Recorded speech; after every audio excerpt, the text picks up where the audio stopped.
Africa is gonna win! Africa is gonna win! Long live People's War! Long live People's War! People's War is gonna win! People's War is gonna win!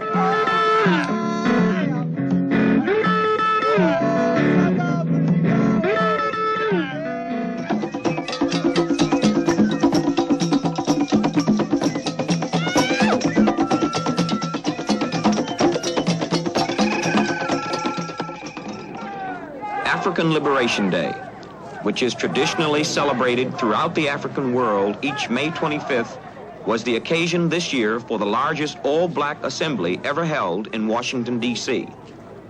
More than 30,000 blacks, representing a wide cross-section of political ideologies, gathered at the culmination of a two-day conference on Africa. The underlying themes behind the conference and march were to heighten the awareness of blacks in this country to the plight of our brothers and sisters in Africa, to create some ongoing organization that would actively aid black freedom fighters in those African countries still under white colonial rule, to begin to link our future as a self-determined, free people with that of Africans, and to begin to act as a unified body of blacks who will influence U.S. policy towards Africa.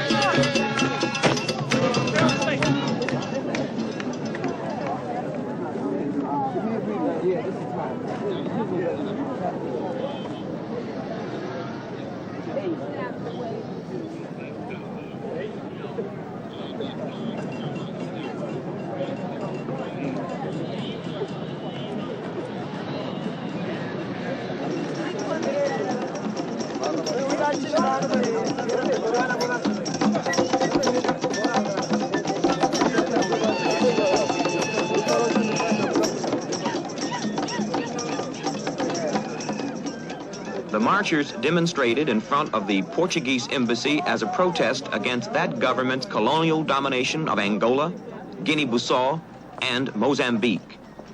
In front of the South African embassy and the Rhodesian Information Center, because of their racist minority regimes which rule over the black majority population. And here, in front of the U.S. State Department, to protest this country's trade agreements with South Africa and importation of Rhodesian chrome ore, despite a United Nations embargo against it. In spite of this demonstration, a week later, the U.S. Senate upheld the right of America to continue to import Rhodesian chrome ore. It defeated the McGee Anti-Rhodesia Amendment. The demonstrators then congregated at the Washington Monument, renamed Lumumba Square. As Malcolm said, we must not be content letting backward Negro politicians decide our fate and sell us out. We must do battle with them. We must do battle with them. We must do battle with the Democratic Party and the Republican Party or any other white parties that try to claim black loyalty or represent black leadership. And we must put together a nationalist party, a Pan-Africanist party.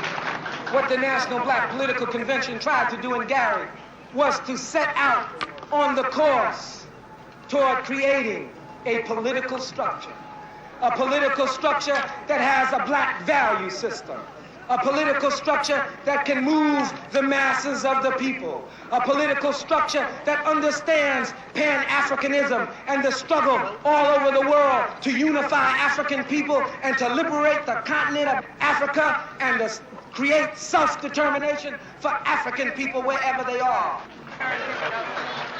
I think that today proves, first of all, that those of us who are talking about nationalism and talking about Pan-Africanism, that there is a constituency for that. There are over 25,000 people here in Washington today talking about nationalism and Pan-Africanism, talking about African liberation. So the next time anybody wants to tell you that you don't have a constituency or ideology is in the minority, point out the fact of the 25,000 or 30,000 people who came to Washington, D.C. today to celebrate African Liberation Day, to support African liberation. The architect of the concept, Unity Without Uniformity, Imamu Baraka, is also head of the Committee for a Unified Newark and was a co-chairman of the recent Black Political Convention. He has evolved as a leading spokesman for Pan-Africanism and Black nationalism.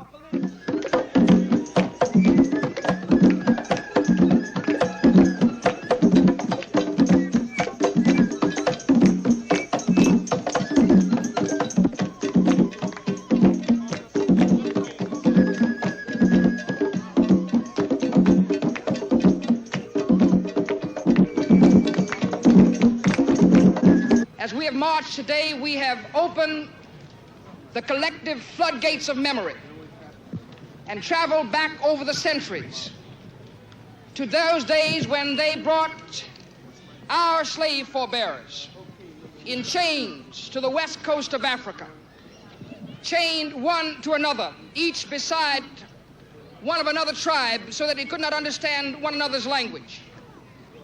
We remembered as we walked today how they led our ancestors into the deep, heavy darkness of the foul-smelling holds of the slave ships.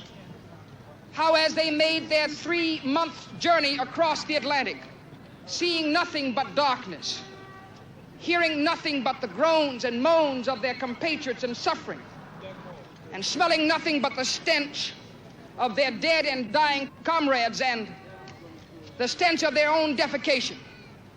As we marched, we cried out, "Oh, our fathers, what was it like to be stripped of all supports of life, save the beating of the heart and the ebb and flow of fetid air in the lungs? What was it like as you were stood on auction blocks and sold down the river to the highest bidder? Mothers separated from their children, fathers from their sons, brothers from their sisters, never to see one another again."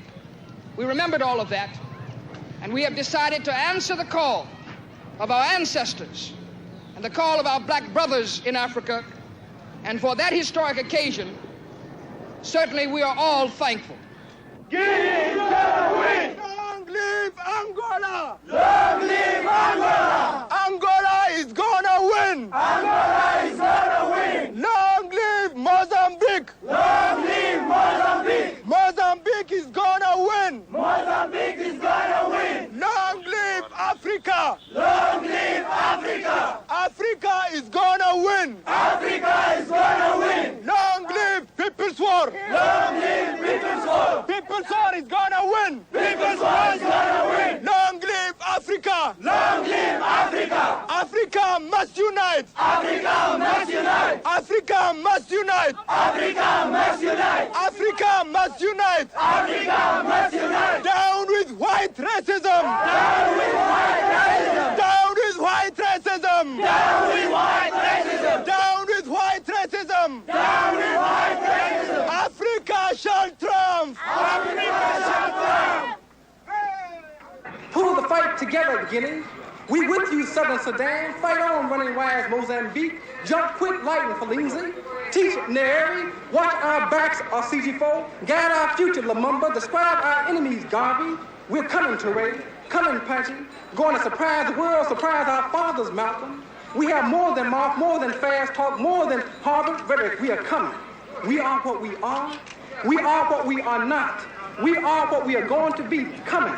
Coming, rising to the higher beat of African rhythm, coming, dancing hard, making sense, remembering Sharpeville, remembering Orangeburg, coming, remembering yesterday's planet, rising out of the earth fast, challenging new thoughts, challenging concepts of the gods, coming, elevator up, Juju, black world vibrations beat into each other, coming, rise, through visions of African love, rise, coming feet, get back negative, we come and shine, fighting through space, sun is sliding closer to the expected, coming nationalists, coming Christian, coming Muslims, coming, rise, ancient black spirit, coming, rise, boo-boo, rise, brothers, rise, sisters, rise, people of the summer, we are coming, come in, we are are here quick, gathered to save the future for our children.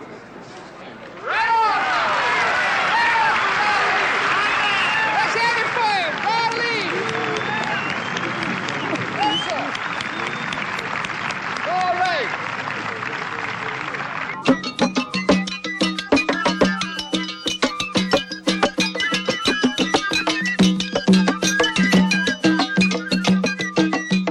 The spirit of the march and rally was one of the unique elements.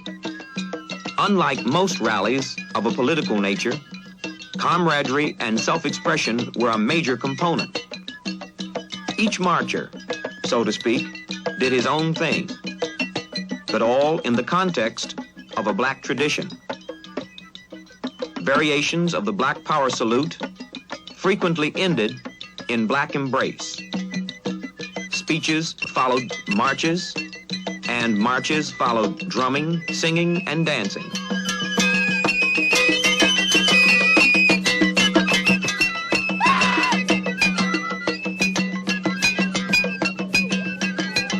And when we were in the People's Republic of China, we had the fortune to meet with the President of Frelimo, the Front for the Liberation of Mozambique, with President Carlos Machel. And I want to tell you in a few words that they're really taking care of business in Mozambique. And I guess I don't have to tell you that they're taking care of business in Guinea-Bissau.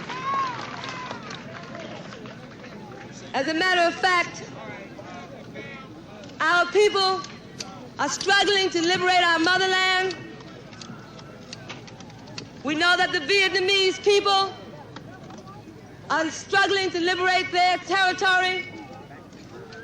And there's a very significant thing that has taken place in the last few hours in the history of the world, because they have made a pact.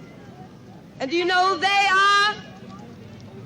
We talk about Kosygin and Brezhnev and Burgoyne and Nixon. Yesterday they were enemies, and today they made a pact. So the enemy is uniting. And so are we, brother, that's right. And this is what is beautiful, that we are uniting here today, that we put aside many petty and small differences, because the hour is too late and the time is too desperate for us to be talking about the small differences. The people of the black and the third world must unite against the common enemy, because the common enemy is definitely uniting against us.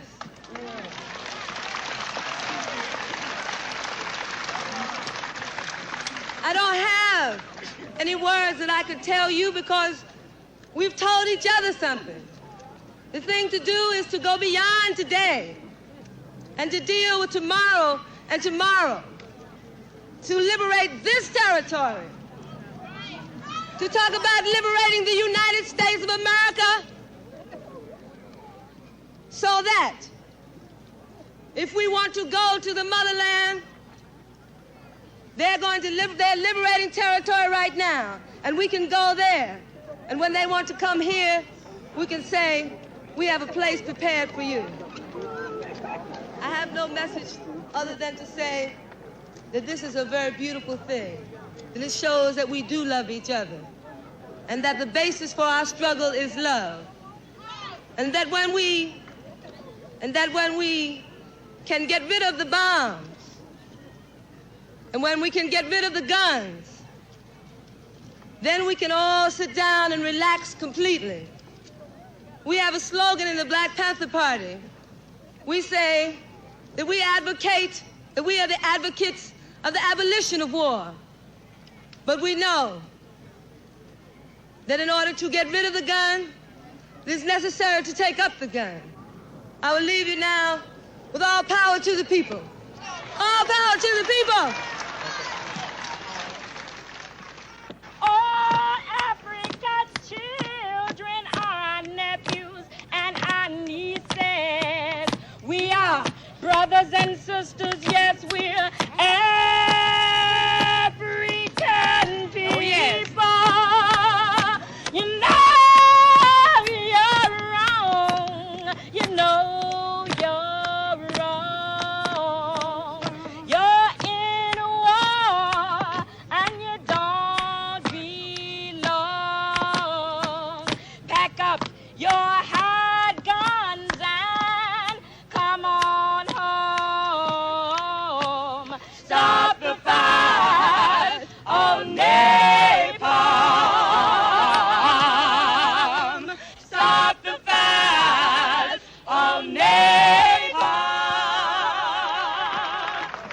also talked about human rights instead of civil rights. We watched Dr. King on television when we were in high school try to prove that America could be changed. Dr. King proved the inhumanity of America.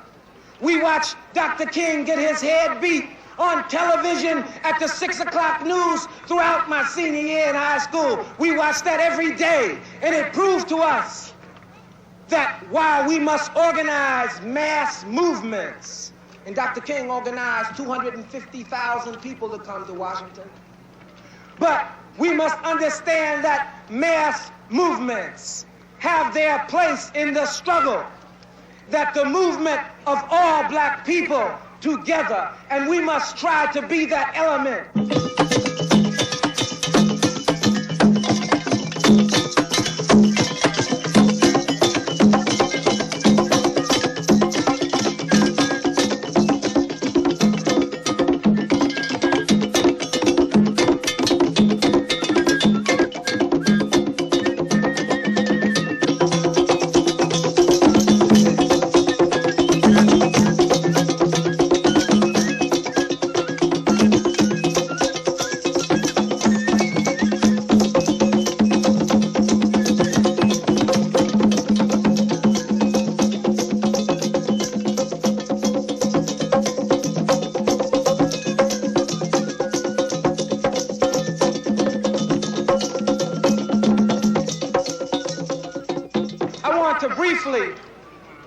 Just go over some things so that some of you can use them and remember them.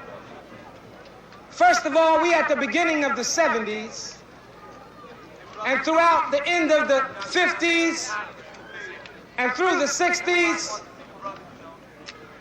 we have had a great deal of ideology, but all that ideology has been focusing on one point, one movement, which is African liberation.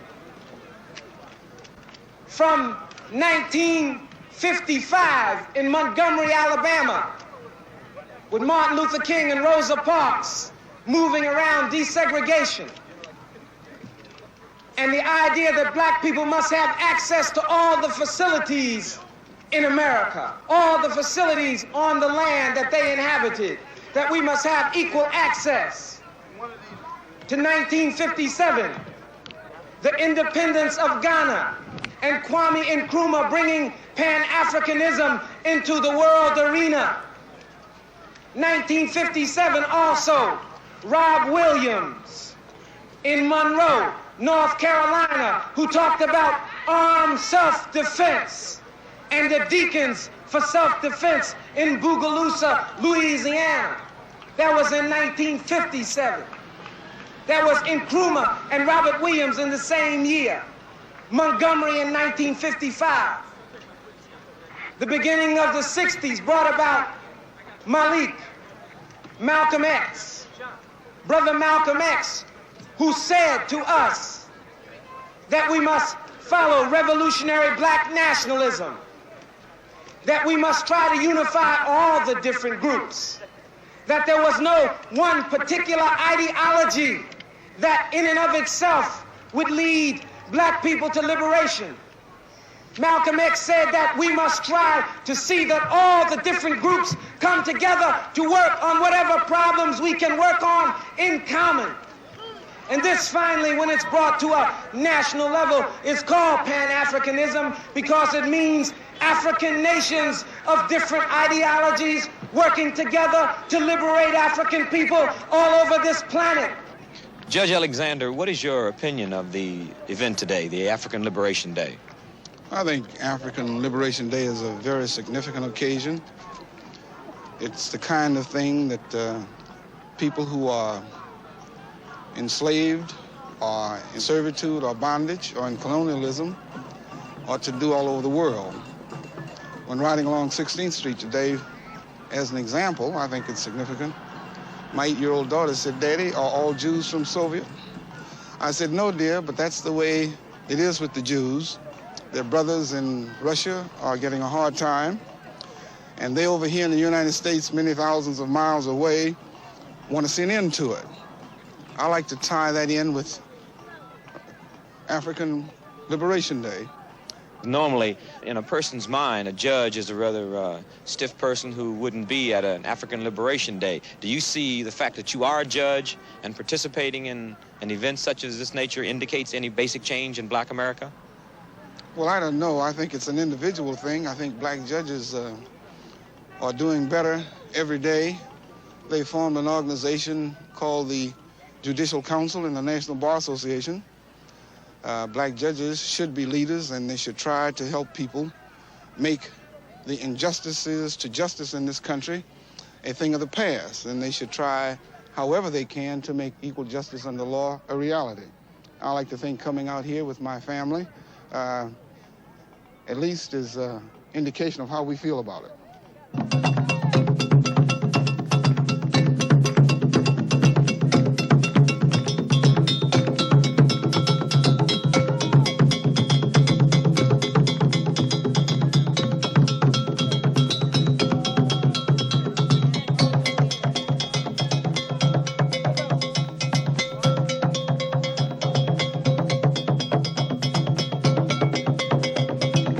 This occasion is one of the most important occasions of African people at all times. Here in Washington, D.C., symbol of where we were stolen, underneath a monument that is a symbol of stolen goods. The people have renamed it Lumumba Monument. Was named after the so-called father of this country, George Washington. And as we look at it, we see that it is an obelisk from Egypt. This is symbolic of what has happened to us. 2 weeks ago, in Guinea, probably the greatest African funeral took place to a great African man, Kwame Nkrumah. And why do we say he was great? Because he, more than any other African leader, took the philosophy and opinions of Marcus Garvey, which this is a symbol of. When Marcus Garvey said, Africa for the Africans. As a matter of fact, Garvey said, Mr. White Man, are you mad? Are you insane? Do you think you can rule the world on bluff?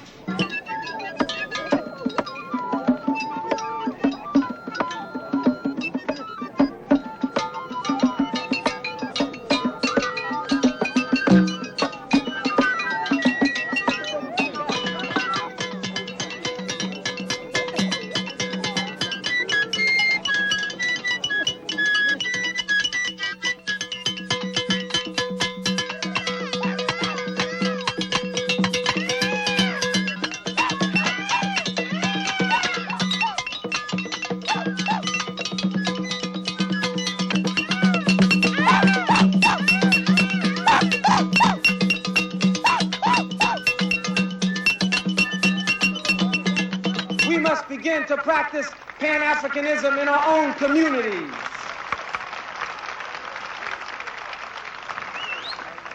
We must work to unify all groups, but we must not be willing to accept traitors as part of our unity. We must be so unified that traitors cannot be traitors unless they sacrifice their lives.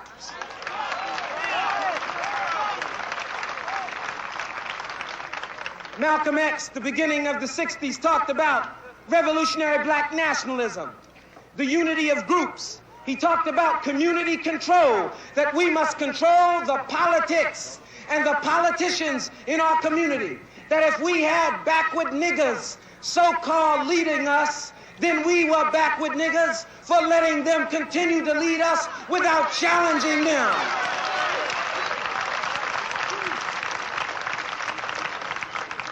That is what community control means. It means controlling everything. It means controlling the politics, controlling the community organizations, controlling the economics, controlling everything in the black community that is of any value. This is what Malcolm said at the beginning of the 60s. Malcolm also talked about Afro-Asian alliances, that we are not a minority. that we suffer because we have a minority mentality in America. We think we are a minority when we become part of America's domestic byproduct. But we are African people. We are African people.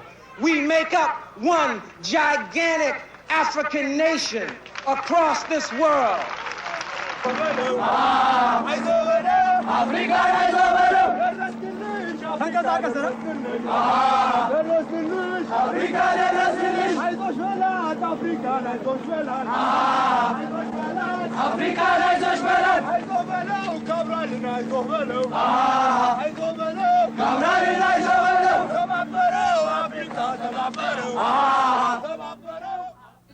Every boy and sing, children from heaven. The African Liberation Day March was a phenomenal and historic occasion, the largest all-black march organized by blacks, held in Washington, D.C. The attendance was huge, in spite of the fact that it was largely ignored by the white press. What remains to be seen is if this was just another march, after which everything returns to the status quo, or if the march can influence America's foreign policy towards Africa. Major participants agreed that the difference between the civil rights movement and the liberation struggle will be the degree to which black people can unify and, most importantly, act.